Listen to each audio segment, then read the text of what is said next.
Hello and welcome here at The Hindu. I'm Suhasini Haider, and we are continuing our discussions on the issues of the day with our special parlay.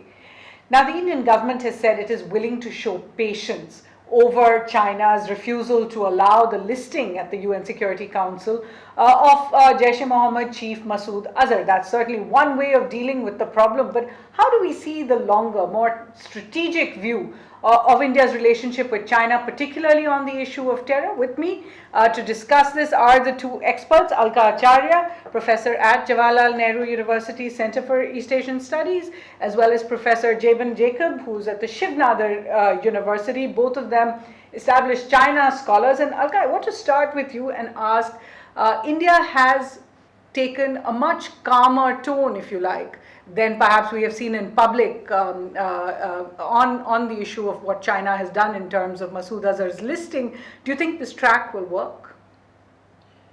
I don't see why not.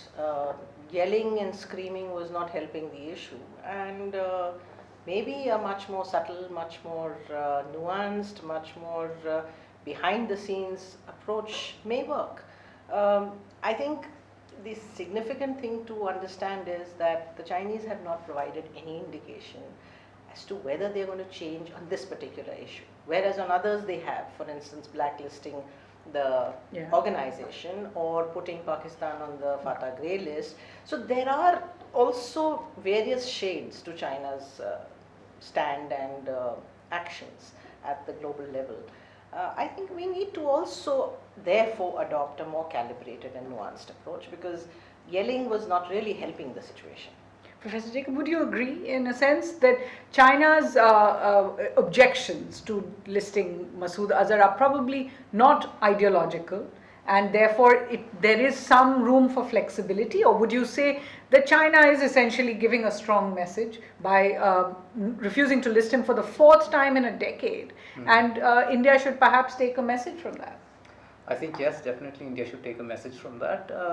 It's not ideological, but I would say there is a larger issue here, which is of politics, which is clearly this is a different China that we're dealing with. I mean, it's not the same China that we've seen over the last 10 years. And one has to really, we don't have to yell, but we also have to see it for what it is. And I think the problem is India has perhaps been too subtle. There's only one instance in which we have actually named China by name in the response to one of these blockings, but then we didn't. So the problem is, if India will not take a consistent position or a position that appears to evolve into something, then the Chinese are not going to take you seriously. So there is a problem with that approach also. Plus, at the same time as we say that China is not supporting us on this aspect, there's also the case that we are having our annual or regular hand-in-hand counter-terror exercise with the Chinese. Now that's mixed messaging. So the Chinese will say, well, the Indians are not serious about this. So, we can push, we can ignore them, but they will come back to us. And I think that sort of mixed messaging doesn't really work. Interesting, Professor Acharya, if you could come in on that. On the one hand, if you seem too conciliatory with China, then China may see that as a sign of weakness and therefore not change its position. Is this actually a larger challenge for India with all issues when it comes to China?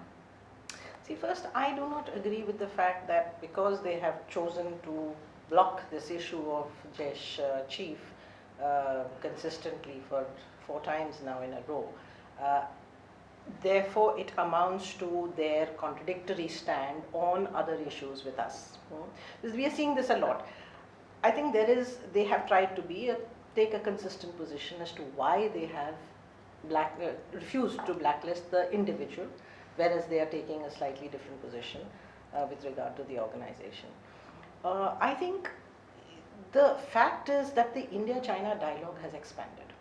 Okay, it has now brought terror on board, but we need to be discussing this more, because I don't think we are on the same page as far as terror is concerned. But it is a part of the strategic dialogue, and that's, I think, a start, because we will be together on the SCO where this issue is going to come up. We are in other multilateral platforms. So we got to start communicating our position to the Chinese much more clearly or using all platforms available, but at the same time not permit this issue to derail what is a much larger process.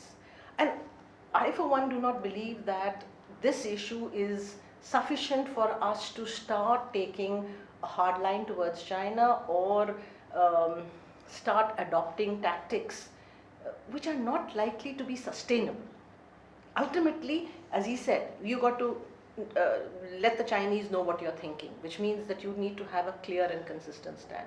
You can't start taking up, say, okay, let's try and see containment strategies, or let's try and pressure them on this or that, and then not be able to sustain the course.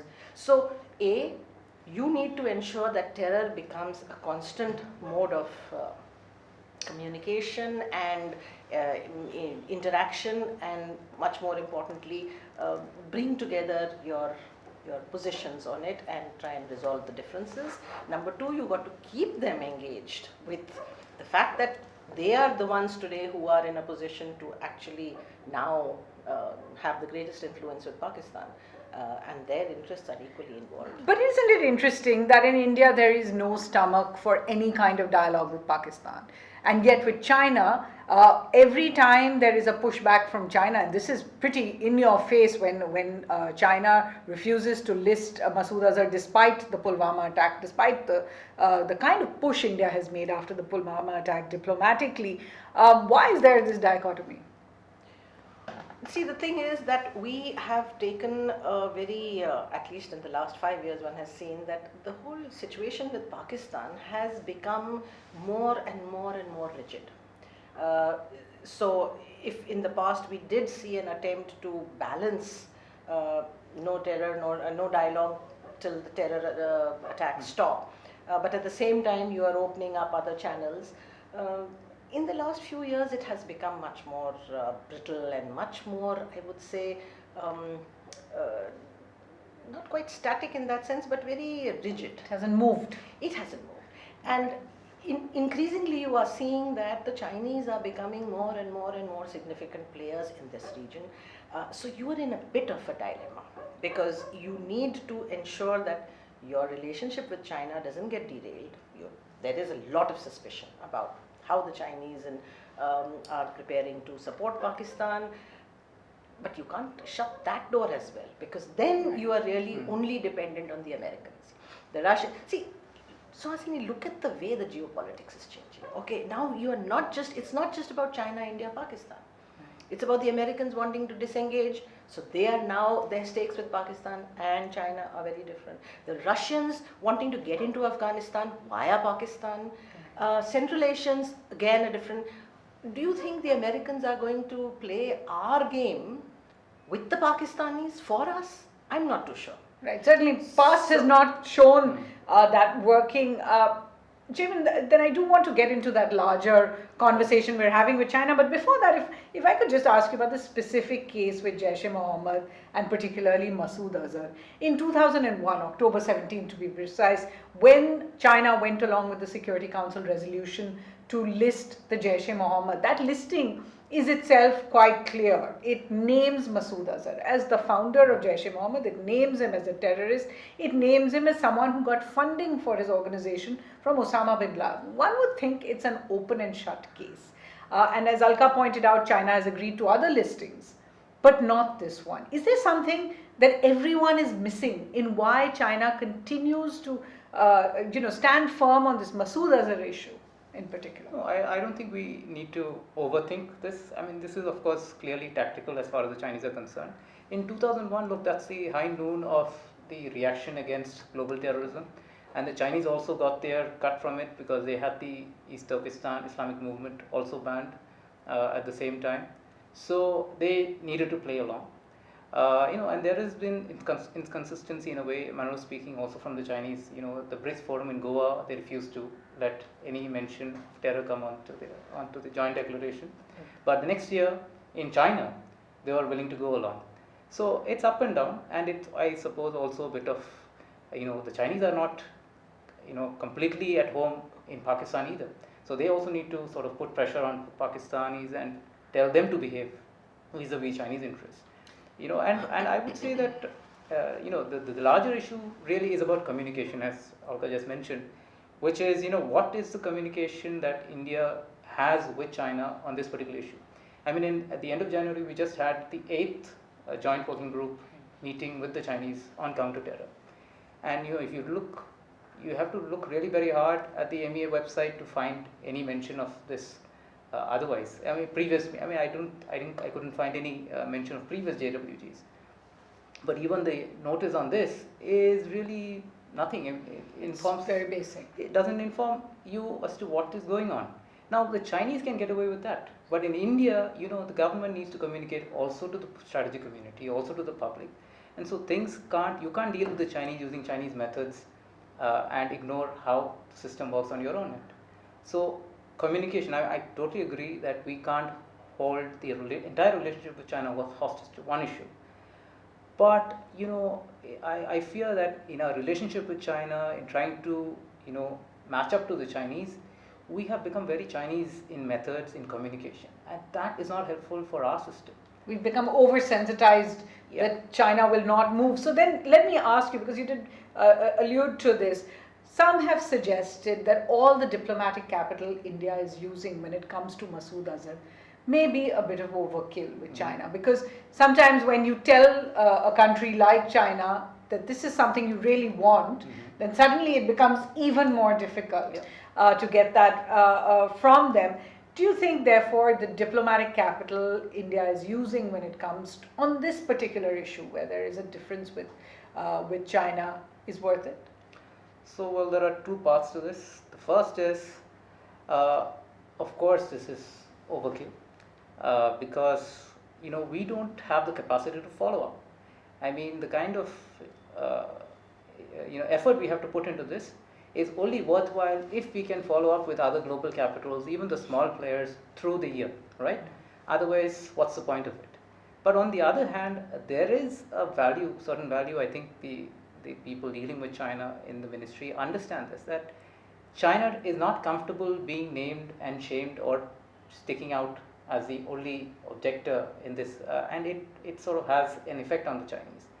And so I think that's the effort. Maybe you put pressure here. Isn't that the old China? Many have suggested that in the new China, actually China doesn't have a problem with sticking out. So that's true. Now the point is, we don't know whether within our system we have come to the realization. That's why I mentioned at the beginning, this is a different China from 10 years ago. I'm not sure that this is, that I don't think that this is the China I would say it's the reverse. I think today China is far more wary of its international image, and therefore the need not to stand out like a sore thumb, especially when there is a global consensus on certain issues. Compared to the earlier China, I mean, look at Maoist China, or even to a certain extent Tang, but then Tang decided ki low profile karo.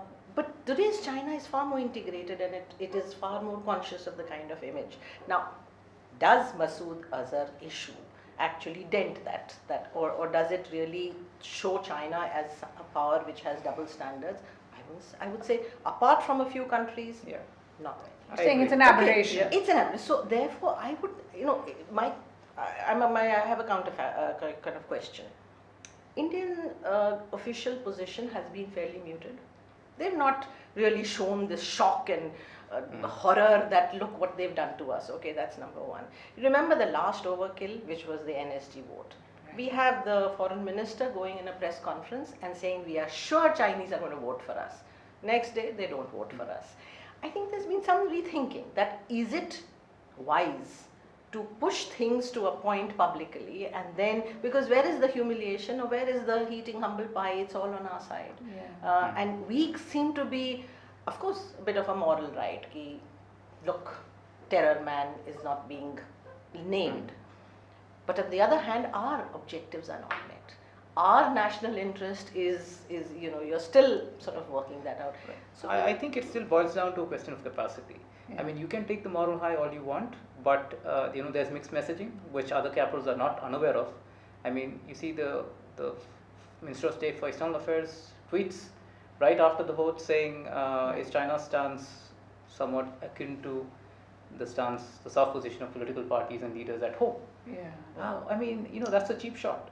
And Yeah, that's not I don't want to come to the political thing, but you also said how it's playing out in other capitals, and I want to ask you, having studied China, how much of an impact did the US's open statements challenging China on this? How much did it have an impact on China's own decision, or you think China's mind was made up? Because there were specific statements from the US saying China's if China decides not to list Masood Azhar, that would affect regional stability and other such things. But that's boilerplate from the Chinese, right? I mean, they keep this veneer of very calm, sober assessments. That's standard language. I don't think we should go by that.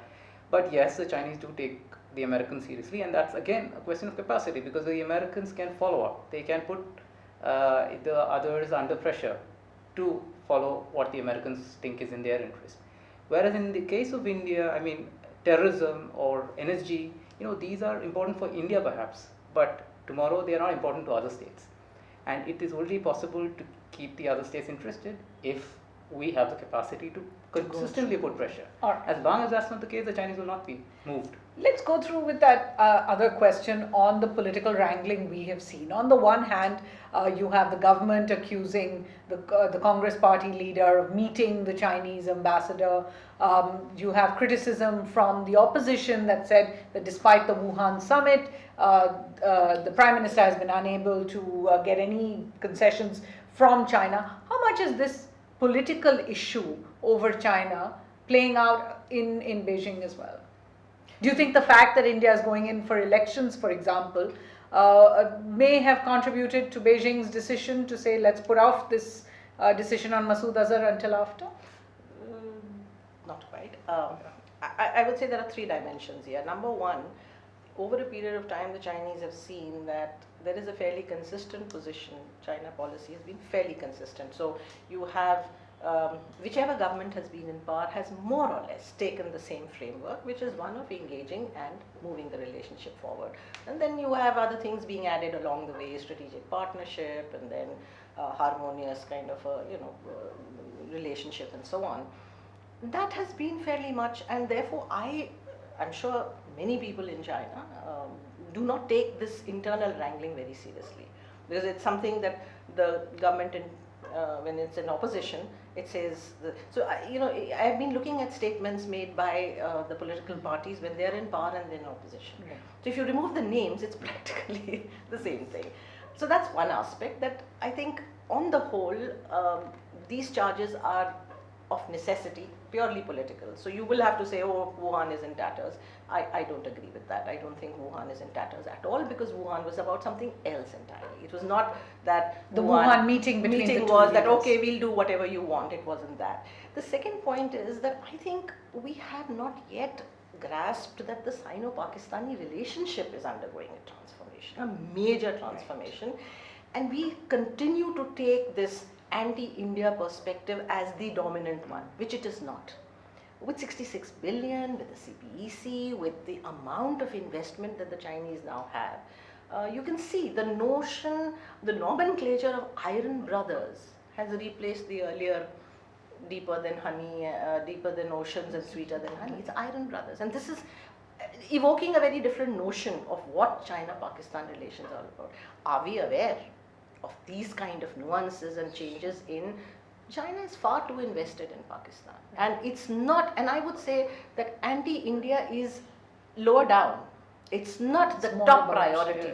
And the final point I would say over here is that China-India relations are also not static. And the best way to beat this is to get the India-China game up, rather than say that, oh, they are out to make get it us. a zero-sum game. Exactly. All right, Jabin, would you agree in a sense that India has failed to see the way China has invested in Pakistan now, especially with the money?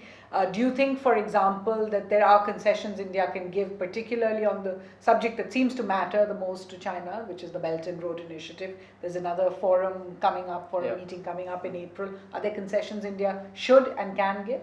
Well, I agree that the China-Pakistan relationship is something that has transformed over time. And I also agree with her that it's not the anti-India sentiment in China that really drives matters. I think where we have failed is really in reassessing our relationship with Pakistan. I mean, this is a country of 200 million people, and everybody in India is a realist, but somehow can't make amends or sort of can't fix the relationship with Pakistan, and seems to give China. I mean, the more you disengage from Pakistan, the more of a free hand you give the Chinese there, right? The less of an option that the Pakistanis have. I mean, the pulling the MFN status from Pakistan post-Pulwama, I think that didn't really help. That doesn't really help because firstly the trade is low, and the Pakistanis are not very happy with the Chinese on the economic front. They have refused for over a decade to get to the second stage of the FTA with the Chinese. And then now this, with the CPEC also, there are plenty of complaints. We should be in a position to take advantage of that, leverage that. Instead, we are walking away back. from it. In fact, there are some of the allies of the government suggesting that we should withdraw MFN and stop trade with China over this issue. This business trade really is the only way you can sort of fix things in many ways. That's what is the term for it? Soapbox kind of. Yeah. All right. I'm going to throw a laundry list at both of you. Alka said Wuhan is not in tatters, i.e. the spirit of the two leaders meeting a year ago in April 2018 is not quite a failure. Yet, we see on the nuclear suppliers group membership, no movement from China. On Masood Azhar, it is demonstrated no movement. India has, on the other hand, toned down some of the irritants vis-a-vis China, whether it is sidelining the Tibetan leadership, whether it is not speaking about Chinese build-up in Doklam, infrastructure in Doklam. At the line of actual control, we are seeing less aggressive postures from the military. Why do you say the Wuhan summit still carries some weight when it doesn't seem as if India has gotten too much out of it in the last year? That answers to that question would depend on what your understanding of the Wuhan spirit or the Wuhan dialogue was all about. It was not an official formal dialogue. It was an informal meeting arranged between the two leaders to address what had become an impasse and a dangerous impasse in the relationship. Those two sides were eyeball to eyeball and 72 days. So this became a means to actually, one, diffuse that situation and to evolve a modus operandi for ensuring that this relationship does not get derailed, and more importantly, what is the framework within which this relationship has to develop. It was not an issue based that the dialogue is about, okay, 1, 2, 3, you please help us on Masood Azhar, you give us NSG membership, you do it wasn't. These meetings are not for that. And therefore the spirit in which it was that this relationship needs to be given that broader strategic perspective. China was refusing to list Masood Azhar before Wuhan. So it's not as if this was something new. We knew this was not going to happen. So I think the chaps in the ME are fairly realistic about that. I don't think they were expecting it to happen. But of course you take a position like, we are disappointed. So we are disappointed. But other than that, I don't think that the Wuhan dialogue was about issues, specific themes. As to whether we have got what we want out of China, I think we need to figure out where this relationship is going, particularly how are we managing the economic aspect. Because that ultimately is going to be providing the ballast. I don't think we have such significant problems as far as certain political issues, those are well known, they are on the kind of boiler and we are dealing with them. Where is this economic relationship going? Are we even clear about how much investment is coming? Where is it going? Suddenly somebody comes and says, ban Huawei. Can you do that? So what I'm saying is therefore that let us understand the Wuhan dialogue and what it was, and I think it was a very, very significant meeting. Right.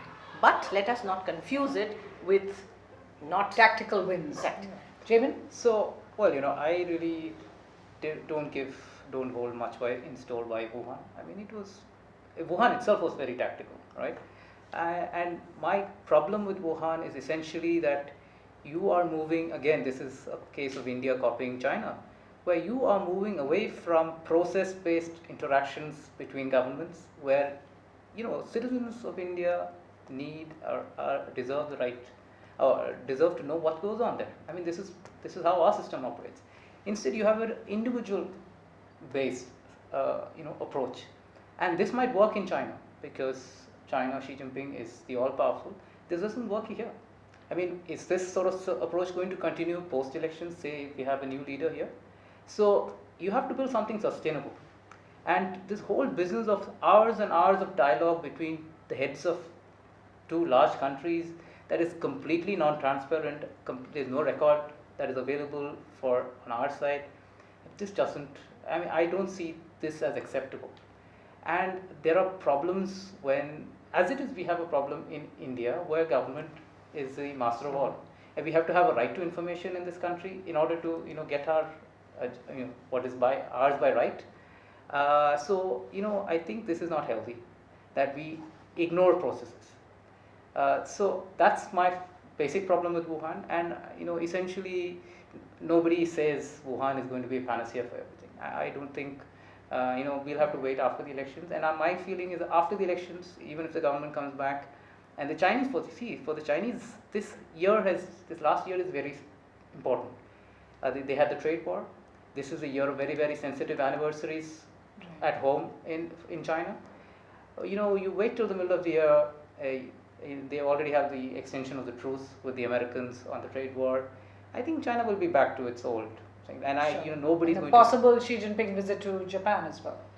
Well, those will go on, but that doesn't really mean that the China-Japan relationship is going to fundamentally change in terms of what its political moorings are, economic relationship. So very quickly, if I could ask you to sum it up, Xi Jinping is expected to come for part 2 of Wuhan to India, probably quite shortly after the elections are over. How big do you think India should play, particularly its concerns on terror, and what do you think should be the focus? No, I don't think terror should be the only focus. There are multiple issues. We need to find a way in which we can, scale up our economic relationship.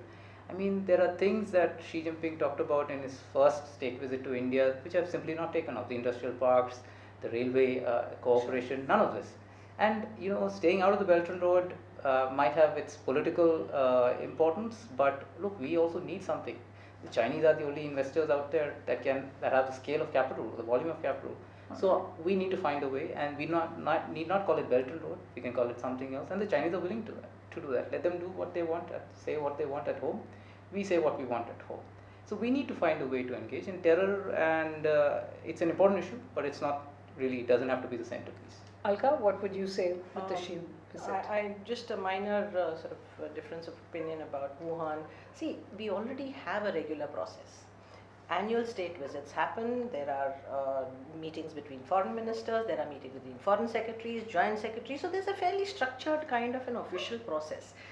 Informal meetings sometimes help to unravel certain knotty issues, which can then become a part of formal meeting. So I think informal and formal. Terror coming from Pakistan now, is a knotty issue. Should that be a focus for the next for the Prime Minister when Xi Jinping comes here? Not on. I would go along. I think terror has to be a very formal, a very concrete, and a very, I would say, a dialogue which is between the experts and the officials. Right. Because otherwise, technicalities, okay, definitions. This is not terrorist attack. This is what was it called? Subversive, or no? What was the term they used?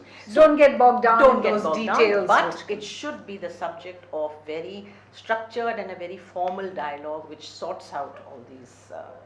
All right, several different views coming out here, but certainly India's conciliatory position should not be seen as weakness. That's one concern. On the other hand, relations between the two countries can't be held hostage on any one issue. I'd like to thank our guests, Alka Acharya, Jabin Jacob, for joining us here on this edition of Parley in New Delhi. I'm Suhasini Haider.